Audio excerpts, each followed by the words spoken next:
Guys, স্বাগত Bengali home কিচেনে। আজ আমি শেখাবো বেঙ্গলি মাছের চপ। এই মাছের চপ কিন্তু আমরা দোকানেও কিনে খাই, কিন্তু বাড়িতে বানানো খুব স্বাস্থ্যকর আর খুব ইজিও বানানো। সহজেই এটা শিখিয়ে দিয়েছি। আর এটা চায়ের সঙ্গে, ব্রেকফাস্ট আইটেমে বা বাচ্চাদের টিফিনেও এটা আপনারা দিতে পারেন। তো চলুন শিখিয়ে দিই বেঙ্গলি স্টাইল মাছের চপ কি করে বানাতে হয়। এখানে আমি ভেটকি মাছের পেটির পিসকে ছোট ছোট পিস করে কেটে নিয়েছি। এটাকে আমি সেদ্ধ করব। চপ বানানোর জন্য মাছটাকে সেদ্ধ করে নিতে হয়, তার জন্য আমি গ্যাসে জেলে কড়াটা বসিয়েছি। কড়াটায় 1 কাপের চেয়ে একটু কম জল দিলাম। জলে নুন দিয়ে সেদ্ধ করে নেব। মিডিয়াম আঁচে সেদ্ধ করবেন। চামচ দিয়ে দেখে নেবেন, মাছটা যদি সেদ্ধ হয়ে গিয়ে থাকে তখন গ্যাস বন্ধ করে দেবেন। আমি এখানে হলুদ দিয়ে সেদ্ধ করিনি, হলুদ দিয়েও অনেকে সেদ্ধ করে।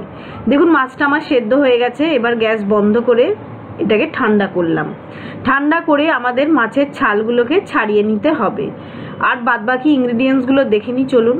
ময়দা নিয়েছি, আলু সেদ্ধ করা নিয়েছি, ধনেপাতা কুচো, চিনি, ঝাল লঙ্কার গুঁড়ো লাল, জিরে গুঁড়ো, গরম মশলা গুঁড়ো, গোলমরিচ গুঁড়ো, নুন, আদা বাটা, ধনে গুঁড়ো, হলুদ গুঁড়ো, রসুন বাটা আর কাঁচা লঙ্কা বাটা, সাদা তেল ভাজার জন্য এবং পুরটা করার জন্য। এবার আমি মাছের ছালটাকে ছাড়িয়ে নিচ্ছি।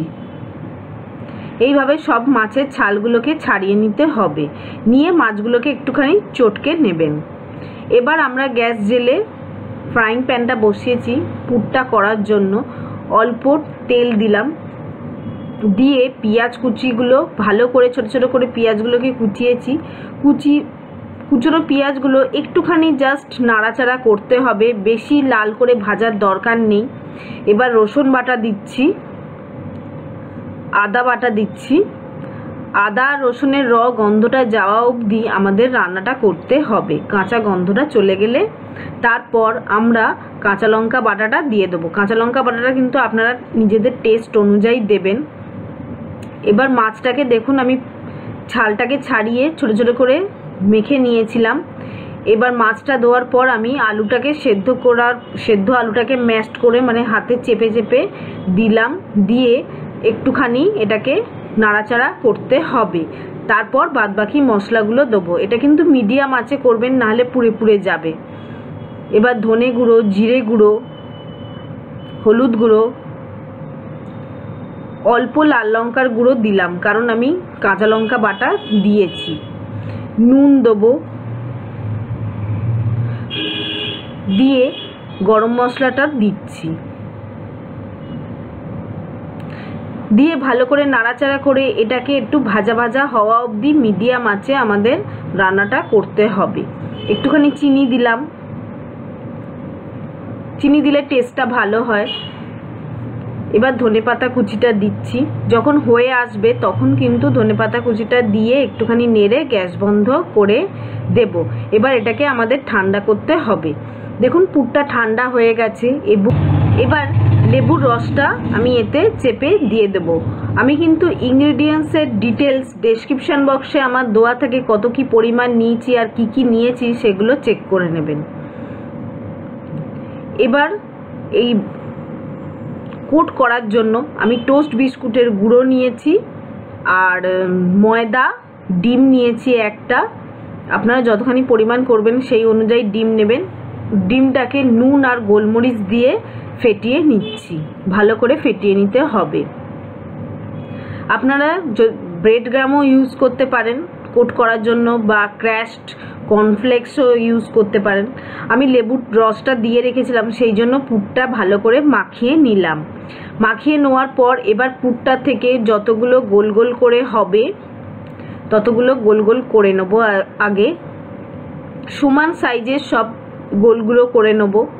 আর 3টে কোটে আমাদের কোট করতে হবে। দেখুন সব গোলগুলো করা হয়ে গেছে। সবগুলো সমান গোল করবেন, তাহলে সবগুলো সমান চপ হবে। আর হাতে যাতে আমাদের চেপটে না যায় তাই জন্য আমি একটু ময়দা হাতে মেখে নিলাম। এর জায়গায় আপনারা সর্ষের তেল ব্যবহার করতে পারেন। দিয়ে হাতে দিয়ে চেপে দিলেই হবে। আপনারা আপনাদের নিজের চয়েস অনুযায়ীও শেপ দিতে পারেন, আপনারা যেরকম পছন্দ করেন। আমি এরকমভাবেই করেছি, দিয়ে এরকমভাবে চেপে দিলেই এটা খুব সুন্দরভাবে রেডি হয়ে যায়। কি সুন্দর দেখতে হয়েছে দেখুন, খুব টেস্টি হয়, বানিয়ে দেখবেন।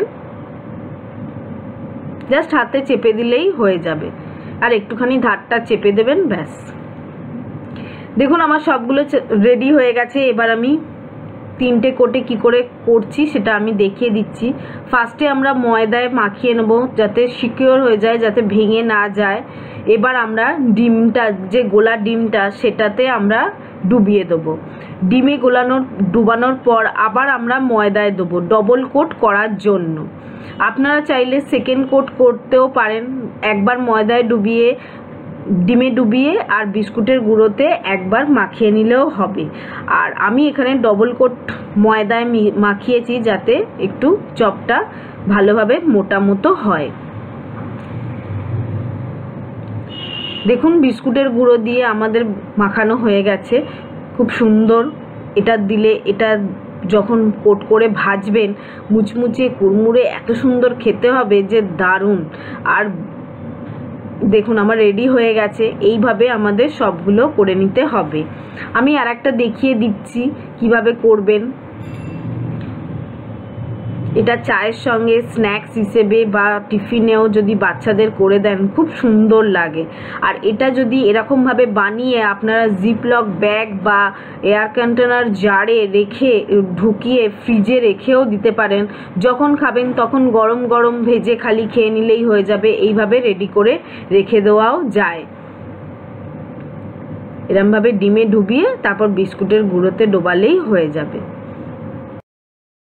বিস্কুটের গুঁড়োটা যাতে একটু মাখিয়ে একটু হাতে চেপে চেপে দেবেন, যাতে তেলে দিলে আমাদের খুলে না চলে যায়, চেপে দিলে আটকে যাবে ডিমের সাথে।